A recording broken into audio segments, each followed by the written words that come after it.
They told you everything was waiting for you. They told you everything was set in stone. You're royal, you're rebel, you're more than one together. However you go, ever and ever after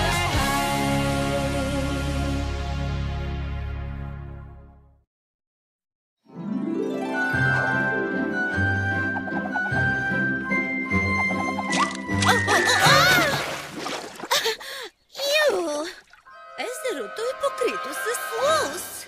Но откъде ли идва тя? Време е да се превърна в черен лев. Неустоими предложения в платистата дупка. Гладно месо, както майка ви го е правила. Извинете, но какво е това? Това ли? Ами това е най-впечатляващия блатисто-вкусен ресторант в селището ни. Но изсипвате отпадъка си в моето езеро. Отпадък? Такава е цената на малкия бизнес слон.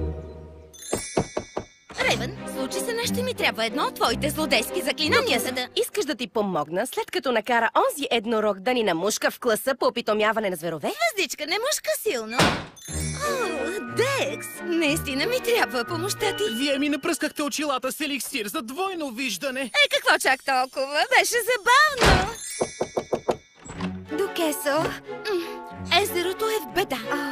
Ще повикам Хънтер. Супер, отначало аз си мислех дали изобщо да моляш ли.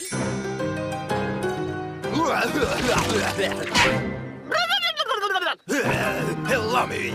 Това е последния орех, който ще хвърлиш, гадинке. Записвам. След заснемането на нехигиеничните условия в кухнята и помещенията на блатистата дупка, местните здравни служби откриха, че Блатният крал изхвърля отпадъците си в близкото омагьосано езерце. И на кого да благодарим за разкритията? О, бях аз. Аз спасих езерото и то съвсем сама. Дукеса Слон. Запомнете това име, хора. Ти сериозно ли? Не се правете, че не го очаквах.